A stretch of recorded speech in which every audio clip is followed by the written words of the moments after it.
جناب سید الشہداء کو کارنر کر دیا گیا تھا. اگر دیکھا جائے ایک بھی ہمارے یہاں فقہ میں روایت امام حسین علیہ السلام سے نہیں, ایک بھی روایت نہیں. علامہ طباطبائی کہتے ہیں امام حسین کی مظلومی کی سب سے بڑی دلیل یہ ہے کہ امام حسین علیہ السلام کو معاویہ نے اس حد تک کارنر کر دیا تھا کہ کوئی اس قابل نہیں سمجھتا تھا کہ کوئی فقہی مسئلہ پوچھ لے,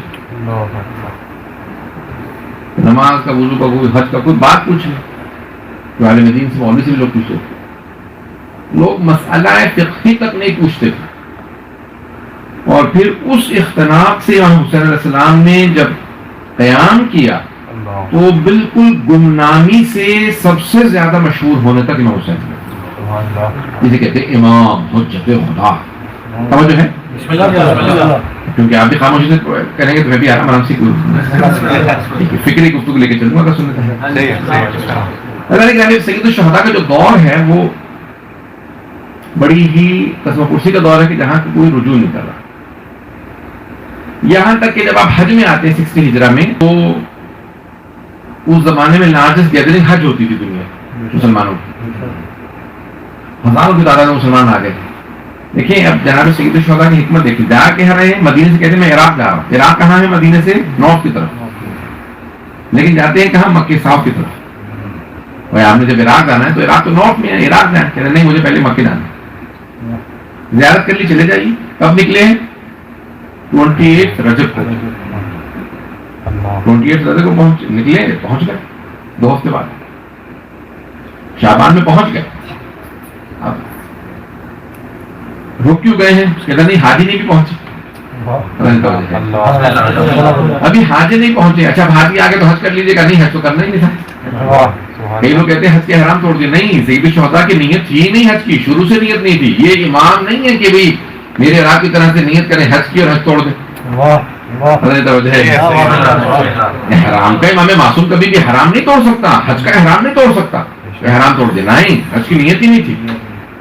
حج پہ پہنچے, میدان عرفات میں آئے اور وہاں پہ ایک بہترین دعا پڑھی. لوگ کہہ رہے ہیں یہ کون ہے, اس سے بہتر آج تک دعا ہی نہیں سنی. امام نے کہا کہ میں نواسہ رسول ہوں. اب لوگ کہہ رہے ہیں ہمیں پتہ ہی نہیں تھا کوئی نواسہ رسول زندہ بھی ہے. یہاں آپ سے بڑا کوئی حاجی نہیں, آپ سے بڑا کوئی دعا پڑھنے والا نہیں, آپ سے بڑا کوئی حج کا عاشق نہیں. مجھے حج سے محبت ہے بہت, بہت محبت ہے. تو پھر حج کیجیے گا. نہیں, خانہ کعبہ کی حرمت پامال نہ ہو جائے اس لیے میں نے پہلے سے نیت نہیں کی تھی. کیوں خانہ کعبہ کی حرمت پامال ہوگی؟ کیونکہ یزید یہاں پہ حملہ کرے گا, مجھے قتل کرنا چاہتا ہے, خون بہانا چاہتا ہے. چلے گئے کہاں؟ کربلا, عراق. اب سب لوگ حاجی واپس جا رہے ہیں, سارے عالم اسلام میں, نارتھ افریقہ سے لے کے پورے حجاز میں, یمن میں, بحرین, پورے عالم اسلام میں, ایران, عراق, سب جگہ, شام, بحرین, لبنان, سب جگہ یہ پورا کا پورا اس وقت مسلمانوں کے ہاتھ میں. جب لوگ واپس جانا شروع ہوئے, کبھی حج کیسا رہا, کبھی حج بہت اچھا تھا, لیکن اس وقت بڑی ایک تعجب کی بات تھی. کیوں؟ کیا کوئی آدمی ہے نام ہے حسین ابن علی, وہ کہہ رہے تھے میں نواسہ رسول ہوں, حج پہ آئے تھے, بہترین دعا سنائی, لیکن حج نہیں کیا, حج چھوڑ کے چلے گئے. ارے حج چھوڑ کے چلے گئے, اتنے بڑے حاجی کا, ہاں حج نہیں کیا. کیوں؟ کہ وہ کہہ رہے تھے کہیں یزید مجھے یہاں مارنے نہ آ جائے, میں خانہ کعبہ کی حرمت کو پامال نہیں ہونے دوں گا. حرمت کو بچانے والے کون ہے کعبے کی؟ حسین. اور پامال کرنے والا کون ہے؟ یزید. خانہ کعبہ کی حرمت کو پامال کرنے والا یزید اور خانہ کعبہ کی حرمت کو بچانے والا حسین کا. وہ حج کو چھوڑ کے چلے گئے. کہاں گئے؟ عراق. کہہ رہے تھے میں کوفے کی جانب جا رہا ہوں, عراق کی طرف جا رہا ہوں, چلے گئے. توجہ چاہوں گا سارے مجمع کی. ایسا نہیں گرامی, اس زمانے میں خانہ کعبہ کی حرمت, توجہ, خانہ کعبہ کی حرمت مدینے سے کیوں گئے؟ کہ کہیں ایسا نہ ہو کہ میرے نبی, میرے نانا کے روزے کی حرمت کو یزید پامال کر دے. کس چیز کی حرمت کو؟ حرم کی حرمت کو, نبی کے حرم کی, مسجد کی حرمت کو. توجہ, تو حرم کی حرمت, مسجد کی حرمت جو حسینی ہوگا پامال نہیں کرے گا. اور جہاں جہاں کوئی حرم کی, مسجد کی, امام بارگاہ کی حرمت کو پامال کرتا نظر آئے, سمجھ لو یزید کا پیروکار ہے.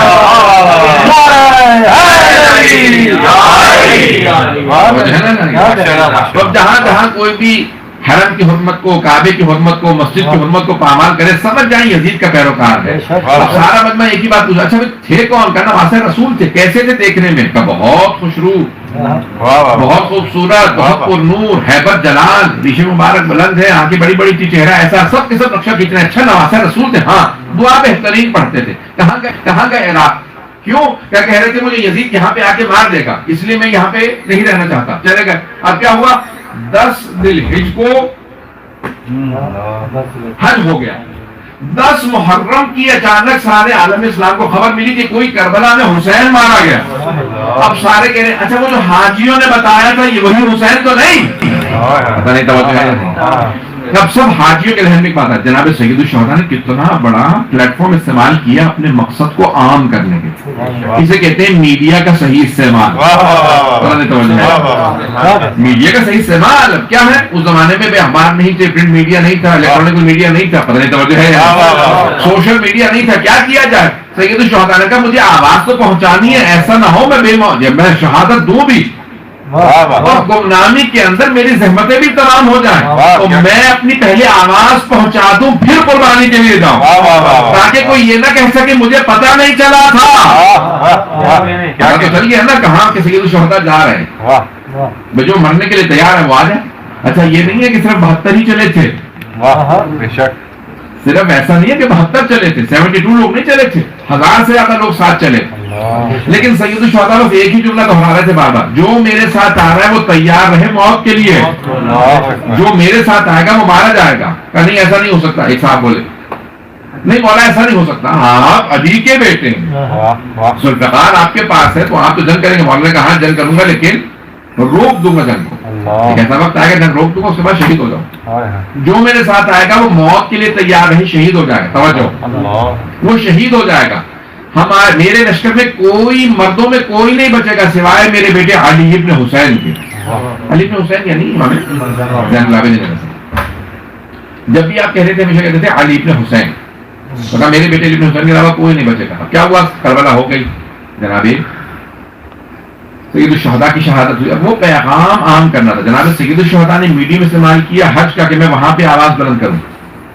یزید نے کیا کیا؟ اس نے کہا کہ ان سب کو قیدی بنا لیا جائے اور پھر کربلا سے شام لے کے آ، لیکن ایسے علاقوں سے مت لے کے آنا جہاں مسلمان زیادہ ہوں، جہاں اہل بیت کے ماننے والے ہوں، ایسے علاقوں سے لے کے آنا جہاں پہ اہل بیت کے ماننے والے نہ ہوں۔